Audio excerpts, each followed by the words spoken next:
Hello and welcome to this video.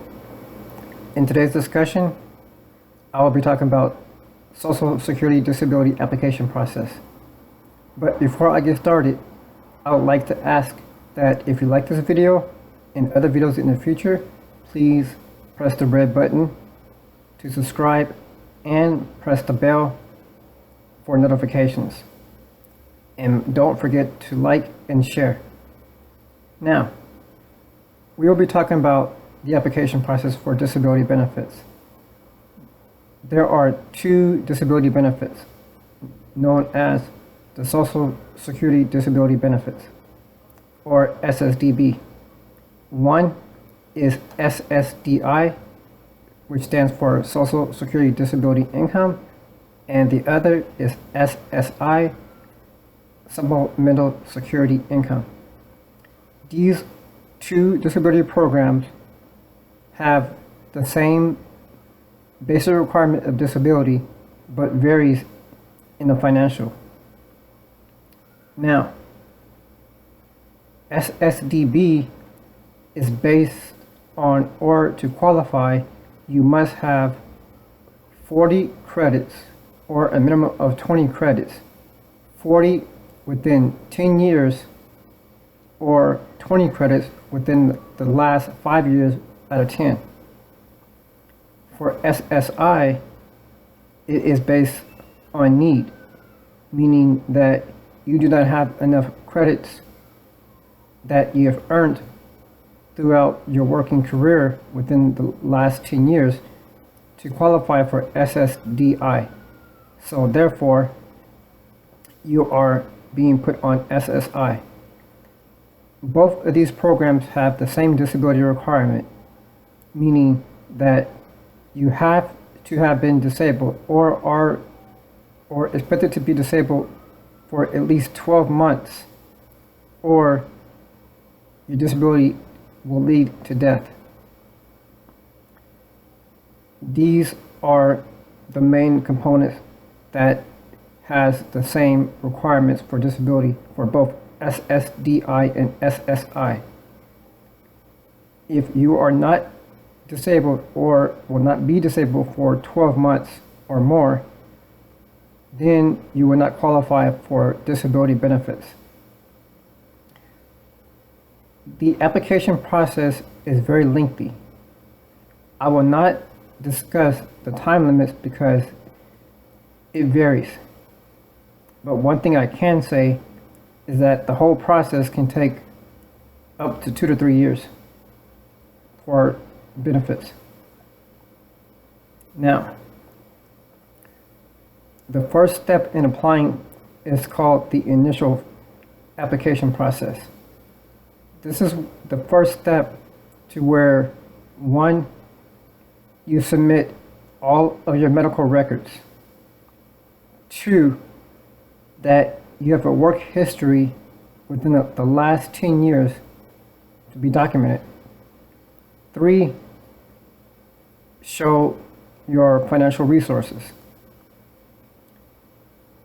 This is the minimum or the basics of what you need to present to Social Security. Now, your work. Let's describe that in a little bit more detail to show you how that it ties into the benefits. Social Security is looking to see that you have a consistent work ethic, meaning that while you're working, it wants to see a pattern, or if there's any gaps. If there's gaps within your work, Social Security will look at that as saying that you have a hard time working. If you have a consistent pattern of working where there's no gap, then Social Security looks at that as you have a consistent pattern of working, and it can or cannot be used against you.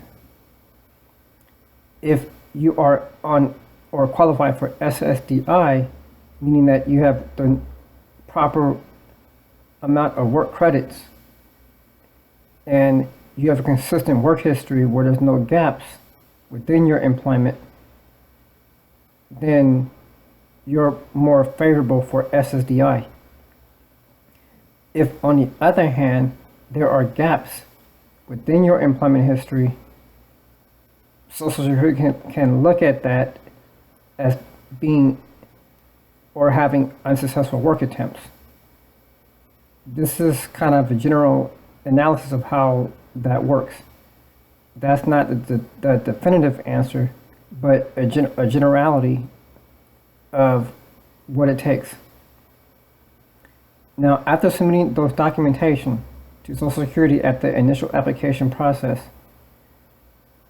a Social Security field office, or FO, will evaluate all the information and come to a conclusion to see if you qualify or don't.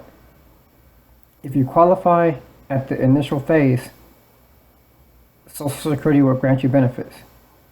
Keep in mind that if you are on SSI or you've been granted SSI, then it's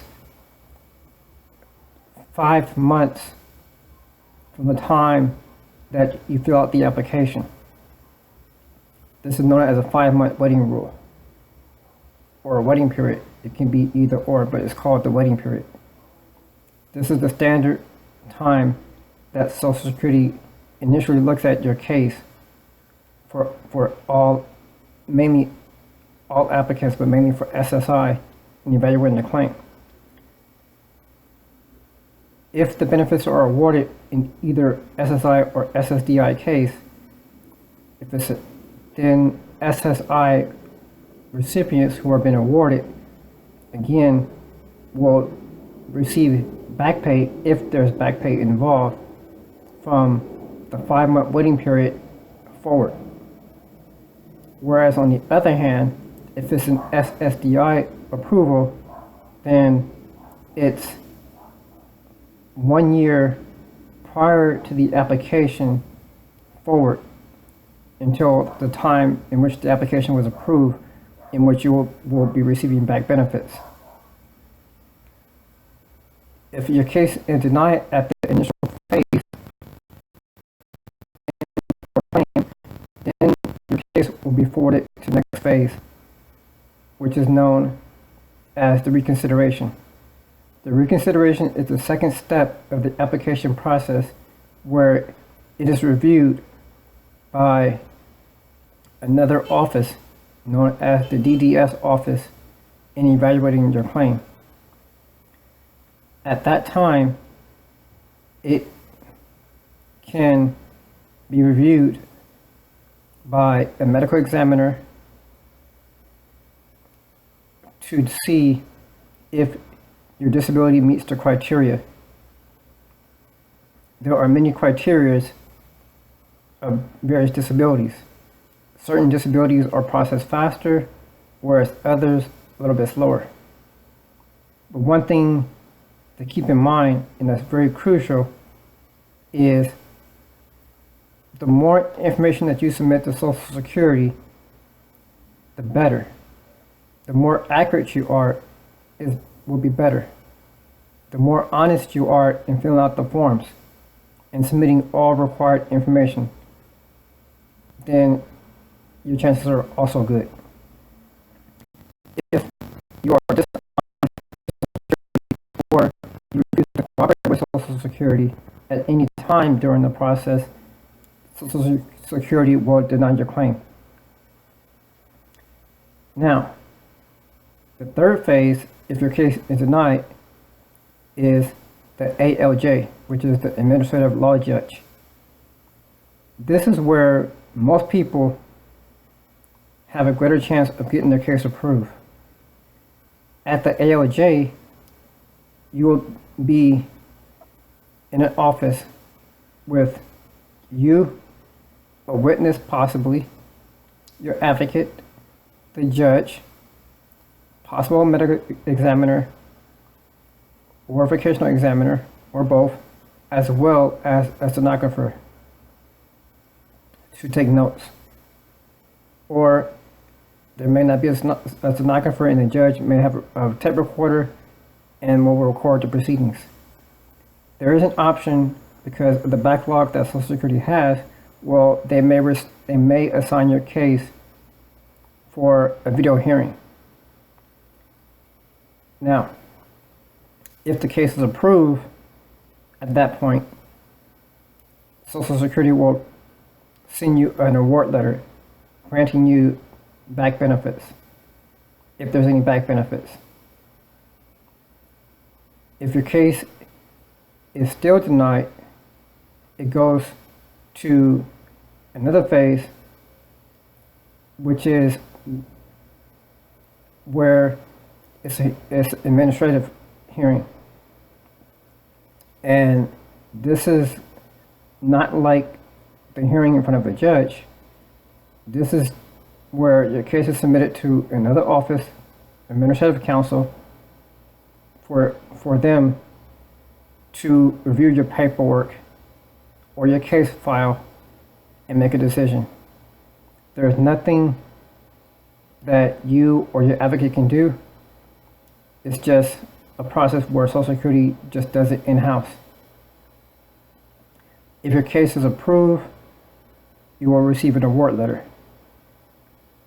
If it is still denied at that phase, the next phase will be the federal court process, which is very lengthy. With that in mind, I'd like to say thank you for your attention to this video, and that if you have any questions, my name is Dazelle. I'm founder and owner of Baywide Disability. If you have an urgent question or would like for me to talk in more detail at your facility or place of work or at a conference, feel free to contact